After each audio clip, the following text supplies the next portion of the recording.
Now we are doing elastic collision and inelastic collision. ठीक है. First of all, we have to know what do you mean by collision. Collision. So when two bodies come under the direct physical contact. Direct physical contact मतलब बिल्कुल touch कर जाएंगे एक दूसरे को. Contact, physical contact, all of a sudden एकदम से क्या होगा, एक दूसरे पे फोर्स लगाएंगे, या जब कॉन्टैक्ट में आएंगे तो फोर्स लगाएंगे. ठीक है. या फिर इन्फ्लुएंस करेंगे. ये ज़रूरी नहीं है कि वहाँ पे फिजिकल कॉन्टैक्ट हमेशा ही हो. और the two bodies exert force from a distance, उसको भी फिजिक्स में कोलिजन मानते हैं. तो एक तो एग्जांपल हुआ, पहला वाला जो एग्जांपल हो गया कि एक बॉडी ये बना दी मैंने, इसका मास m1 हो गया, इसकी स्पीड u1 होगी, ये ऐसे मूव कर रही है. यहाँ पे एक बॉडी दूसरी बना दी जिसमें m2 है जो रेस्ट पे है, और ये जैसे इसको हिट करेगा तो यहाँ पे क्या हो जाएगा, इस पॉइंट पे कोलिजन हो जाएगा. चलो ये तो ठीक बात है. दूसरा एग्जांपल, जैसे हमने मान लो एटम्स मॉलिक्यूल्स की बात करते हैं और हम बोलते हैं कि सेंटर में न्यूक्लियस है, और ये न्यूक्लियस है जो पॉजिटिव चार्ज है, और यहाँ से अल्फा पार्टिकल्स आ रहे हैं. अल्फा पार्टिकल डबल पॉजिटिव होते हैं 2 और 4, और ये पार्टिकल्स ऐसे आएंगे तो ये भी कोलिजन ही माना जाएगा. हालांकि आप देख रहे हैं कि इसमें ये बहुत क्लोज आएगा लेकिन ये टच नहीं करेगा, ये भी कोलिजन हो जाएगा. तो ये भी कोलिजन है, ये भी. यहाँ पे फिजिकली टच कर गए, यहाँ पे बिल्कुल टच नहीं कर रहे. There is a distance, however that distance is negligible, but again it is not in direct contact, तो ये भी कोलिजन होगा. ये किसमें हमने पढ़ा था, रदरफोर्ड स्कैटरिंग जो अल्फा पार्टिकल स्कैटरिंग एक्सपेरिमेंट था. और ये डे टू डे लाइफ में जो हम कोलिजन होते हैं. अब कोलिजन जो हैं आपके दो टाइप के होते हैं. कोलिजन जो हैं वो दो टाइप के होते हैं. पहला वाला होता है इलास्टिक कोलिजन, और दूसरा होता है इनइलास्टिक कोलिजन. हमारी लाइफ में हमेशा इनइलास्टिक कोलिजन ही मिलता है, इलास्टिक कोलिजन नहीं मिलता है. इलास्टिक कोलिजन क्यों नहीं मिलता, क्योंकि इसमें काइनेटिक एनर्जी क्या और मोमेंटम और प्लस टोटल एनर्जी, तीनों चीज़ें क्या होती हैं, कंजर्व होती हैं. जबकि इनइलास्टिक कोलिजन में, इस वाले में क्या हो गया, ना काइनेटिक एनर्जी कंजर्व होती है, ना इसमें मोमेंटम कंजर्व होता है, टोटल एनर्जी कंजर्व होती है. ये कंजर्व होती है. काइनेटिक एनर्जी क्यों नहीं कंजर्व होती, काइनेटिक एनर्जी इसलिए कंजर्व नहीं होती है क्योंकि इसमें कुछ ना कुछ एनर्जी लॉस हो जाती है. नॉर्मल डे टू लाइफ में जब भी एनर्जी का ट्रांसफ़र होता है तो there is some loss of energy, इसलिए इलास्टिक कोलिजन हमें मिलता नहीं है. अच्छा, इसमें एक चीज़ मैंने गलत बोल दी है. इसमें मोमेंटम कंजर्व होता है, मोमेंटम भी कंजर्व होता है. इसमें काइनेटिक एनर्जी, मोमेंटम, सारी चीज़ें कंजर्व होती हैं, जबकि इसमें क्या चीज़ कंजर्व नहीं होती, सिर्फ काइनेटिक एनर्जी. क्यों, because there is some loss of energy. कुछ लॉस हो जाता है एनर्जी का. किस फॉर्म में लॉस हो जाता है, हीट के फॉर्म में लॉस हो सकता है, साउंड के फॉर्म में लॉस होता है. उसको हम अवॉइड नहीं कर सकते, कम कर सकते हैं, बट ज़ीरो नहीं कर सकते. तो इलास्टिक कोलिजन की जो एग्जांपल है वो ज़्यादातर एटॉमिक कोलिजन्स हैं. एटॉमिक कोलिजन्स जो हैं वो ज़्यादातर कौन से होते हैं, elastic collision. Gas molecular collisions हैं, रदरफोर्ड का स्कैटरिंग एक्सपेरिमेंट ये वाला हो गया. इन इलास्टिक कोलिजन में डे टू डे लाइफ में जितने एक्सपेरिमेंट हैं, जितने भी चीज़ें हो रही हैं डे टू लाइफ में, वो सारे कोलिजन्स, कार कोलिजन हो गया, ट्रेन कोलिजन हो गया, कोई भी collision, any collision in day to day life is an example of inelastic collision हो जाएगा. ठीक है, इतना कर लिया हमने. अब जो क्वेश्चन एग्जाम में आता है आपका, वो क्वेश्चन एग्जाम में क्या आता है, क्वेश्चन एग्जाम में ये आता है कि अगर ये पूछेगा आपसे कि डिराइव करिए, डिराइव द एक्सप्रेशन, और यही मोस्ट इंपॉर्टेंट है, derive the expression for final velocities of two bodies in elastic collision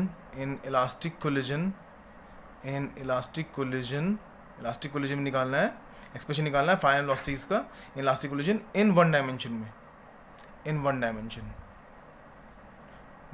निकालना है. ठीक है. तो अब इसका मतलब क्या हो गया, एक बॉडी ये रही, इसका मान m1 हो गया, ये u1 हो गया. ठीक है, इसमें चल रहा है. एक बॉडी हमने m2 ले ली, और ये नियरली लगभग सेम मास है, मतलब m1 is nearly equal to m2, मान लो बराबर तो नहीं है बिल्कुल, तो थोड़ा सा आसपास ही है, और ये u2 हो गया. ठीक है, ये जा रहा है सर्किल. तो जब कोलिजन होगा तो m1 m2 पे फोर्स लगाएगा, m2 m1 पे फोर्स लगाएगा. आफ्टर कोलिजन क्या हो जाएगा, आफ्टर कोलिजन जो इसकी स्पीड हो जाएगी वो हो जाएगी v1 हो जाएगी, और जो इसकी स्पीड हो जाएगी वो क्या हो जाएगी, v2 हो जाएगी. ठीक है, चेंज हो जाएगी स्पीड, क्योंकि फोर्स लगा, फोर्स होगा तो मोमेंटम चेंज हो जाएगा, पता है सेकंड लॉ ऑफ मोशन हमारे पास ये है।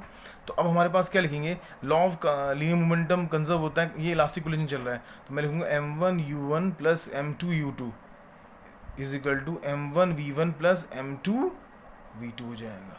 ठीक है, काइनेटिक एनर्जी भी कंजर्व होनी है, तो काइनेटिक एनर्जी क्या हो जाएगी 1/2 m1u1 का स्क्वायर प्लस 1/2 m2u2 का square is equal to 1/2 m1v1 का स्क्वायर प्लस 1/2 m2v2 का स्क्वायर हो जाएगा।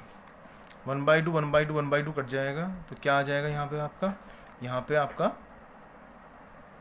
आप कॉमन ले लो, कुछ चीज़ें आप कॉमन ले लो, इसको क्या करो, इस वाले को कन्वर्ट करो इसमें, इसको इधर ले आओ, m1 कॉमन लिया और ये होगा u1 माइनस v1 हो जाएगा। यहाँ m2 कॉमन लिया, v2 माइनस u2 ये आ गया। इधर भी कॉमन लिया मैंने, m1 लिया तो इधर क्या आ जाएगा u1 स्क्वायर माइनस v1 का स्क्वायर इज इक्वल टू मैंने m2 कॉमन लिया, यहाँ मैंने v2 का स्क्वायर माइनस u2 का स्क्वायर लिया और मैंने इसको डिवाइड कर दिया इक्वेशन 1 को, ये इससे कैंसिल हुआ, ये इससे कैंसिल हुआ, ये इससे कैंसिल हुआ, ये इससे कैंसिल हुआ, यहाँ आ जाएगा 1/u1 प्लस v1 आ जाएगा, यहाँ आ जाएगा 1/v2 प्लस u2 आ जाएगा। क्रॉस मल्टीप्लाई किया, अरेंज किया तो v2 माइनस v1 आ जाएगा और यहाँ आ जाएगा u1 माइनस u2 आ जाएगा, that is equal to 1 and this is called E. E को क्या कहते हैं, कोफिशिएंट ऑफ रेस्टिट्यूशन कहते हैं, रेस्टिट्यूशन। और ये क्या होता है, ये रेस्टिट्यूशन कैसे करेंगे, ये रिलेटिव, ये जो फाइनल वेलोसिटी का जो रिलेटिव सेपरेशन है किसके साथ लिया गया है, रिलेटिव अप्रोच के साथ लिया गया है, तो इसका जो रेशियो होता है and that is equal to 1। So जो ई की वैल्यू जो होती है वो 1 से कम होती है और 0 से ऐसे आती है, नॉर्मली ऐसे आती है, लेकिन इलास्टिक कोलिजन की ई की वैल्यू क्या होती है, 1 होती है।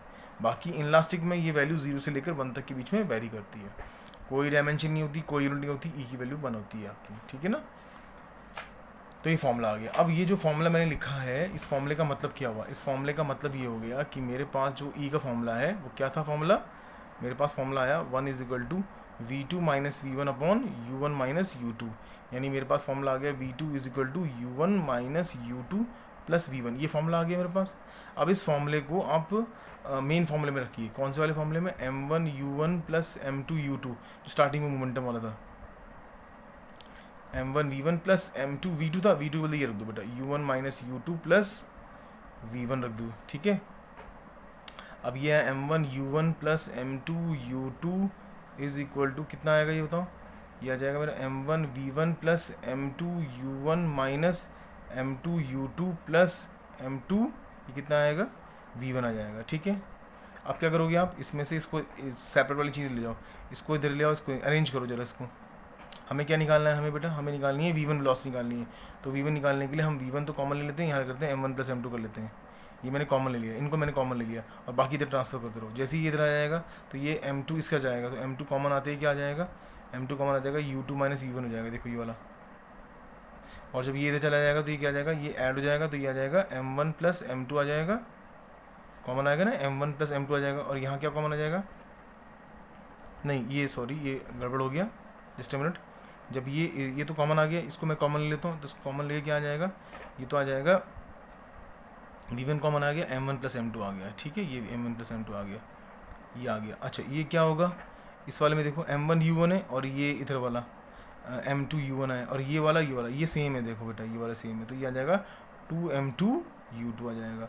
इसमें क्या करोगे, जब इधर आएगा तो u1 कॉमन आ जाएगा, तो प्लस u1 कॉमन आ जाएगा और m1 माइनस m2 आ जाएगा। तो अल्टीमेटली ये क्या आ जाएगा, मेरा v1 का फॉर्मूला क्या आ जाएगा, 2m2 u2 plus u1 m1 minus m2 आ जाएगा अपॉन m1 प्लस m2 आ जाएगा। सिमिलरली v2 भी निकाल सकते हैं हम, v2 को आप लिखेंगे 2m1 u1 प्लस u2, ये उल्टा कर दो बेटा, m2 माइनस m1 कर दो अपॉन m1 प्लस m2 कर दो, ये आ जाएगा। अब स्पेशल केस आ जाएंगे, केस नंबर 1 आ जाएगा। केस नंबर 1 क्या आएगा, केस नंबर 1 ये आएगा कि m1 m2 जब इक्वल होगा तो क्या आ जाएगा, तो जब m1 m2 आ जाएगा तो देखो वैल्यू रखोगे तो v1 की वैल्यू आ जाएगी, इसमें रखोगे वैल्यू तो v1 की वैल्यू आ जाएगी u2 के बराबर आ जाएगी, और जो v2 की वैल्यू आ जाएगी वो u1 के बराबर आ जाएगी, मतलब वेलोसिटीज क्या हो जाएंगी, इंटरचेंज हो जाएंगी, देखो इंटरचेंज हो जाएंगी, ठीक है। तो ये हमारा क्या आ गया, ये हमारा इलास्टिक कोलिजन का आ जाएगा, ठीक है। अब अगर ये इलास्टिक कोलिजन के लिए, अगर इनलास्टिक के लिए पूछेंगे तो इनलास्टिक में क्या होगा, इनलास्टिक में क्या होने वाला है, अगर इनलास्टिक पूछा है हमसे इन इलास्टिक कोलिजन पूछा हुआ है, इन 1D पूछा हुआ है। तो इन इलास्टिक कोलिजन में मोमेंटम कंजर्व होता है, हाँ कंजर्व होता है। तो मैंने एक बॉडी ऐसे ली इन इलास्टिक कोलिजन, तो उसमें आप ज़्यादा कुछ नहीं होता, उसमें एक्सप्रेशन थोड़े चेंज हो जाते हैं। पहले वाले में क्या आएगा, मोमेंटम कंजर्व होता है, तो उसमें आप लिखोगे m1u1 plus m2u2 is equal to क्या लिखोगे, m1v1 प्लस m2v2, ये लिख दोगे आप, ये लिख दोगे। लेकिन दूसरा काइनेटिक एनर्जी कंजर्व नहीं होता, काइनेटिक एनर्जी तो कंजर्व नहीं होता, नॉट कंजर्व, काइनेटिक एनर्जी तो कंजर्व नहीं होता, इसमें कंजर्व नहीं होगा। तो इलास्टिक कोलिजन में ये वाला फॉर्मूला लगेगा, ये वाला फॉर्मूला नहीं लगेगा। अब करते हैं इलास्टिक कोलिजन, अगर हमारे पास 2D आ जाएगा, इलास्टिक कोलिजन 2D में, 2D को बोलते हैं ऑब्लिक, ऑब्लिक का मतलब ये हो गया एंगल बनेगा यहाँ पे, इलास्टिक कोलिजन इन 2D वाले में। तो इसमें क्या होने वाला है, इसमें जैसे एक बॉडी मान लो ये होगी बेटा m1, इसकी स्पीड u1 होगी, ये ऐसे गया, यहाँ से गया, यहाँ पे एक m2 बॉडी है जो स्पीड u2 से चल रहा था, इसको इसने हिट किया, हिट करने के बाद दोनों अलग अलग रास्ते चले गए। ये आपका मान लो ये y एक्सिस हो गया, ये आपका थीटा हो गया, ये आपका m1 v1 चलन जाने लगा, ये वाला m1 v1, और यहाँ पे ये फाई जाने लगा, और ये कितना आया, ये हमारा आया m2, ये हमारा m2 है, और ये हमारा v2 है, ये सब जाने लगा। ठीक है, तो अब इसमें क्या करेंगे, रिजॉल्व कर देंगे कंपोनेंट्स,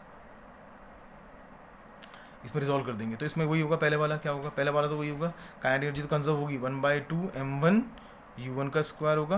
काइनेटिक एनर्जी जो होती है ना वो स्केलर क्वांटिटी होती है, तो उसमें कोई कंपोनेंट्स का मतलब नहीं है, और ये जाएगा 1/2 m1 v1 का स्क्वायर प्लस 1/2 m2 v2 का स्क्वायर, ये तो सेम वही रहेगा। लेकिन मोमेंटम में क्या होगा, जब सीधा था अलॉन्ग x की तरफ ले लो, x की तरफ क्या था, इसका m1 u1 था, इसका क्या था m2 u2 था, इसका क्या हो जाएगा बेटा, इसका हो जाएगा m1 v1 cos थीटा ले लोगे प्लस m2 v2 और ये cos फाई ले लोगे। ठीक है, y की तरफ क्या होगा, y की तरफ तो जीरो है क्योंकि इनिशियल तो सीधा अलॉन्ग द लाइन था, अलॉन्ग द एक्स था, तो ये जीरो हो जाएगा। तो ये कितना जाएगा, m1 v1 साइन थीटा हो जाएगा माइनस m2 v2 और ये साइन फाई हो जाएगा, क्योंकि ये प्लस वाई की तरफ चल रहा है तो एक माइनस वाई की तरफ चल रहा है ना, ये वाला ऐसे, तो ये आ जाएगा। तो ये हमारा दो इक्वेशन जाएगी, तो यानी m1 v1 sine theta will be equal to m2 v2 sine phi, ये डेरिवेशन आती है आपके पास इलास्टिक कोलिजन इन 2D में आ जाएगा। ठीक है, इलास्टिक कोलिजन 2D में आएगा।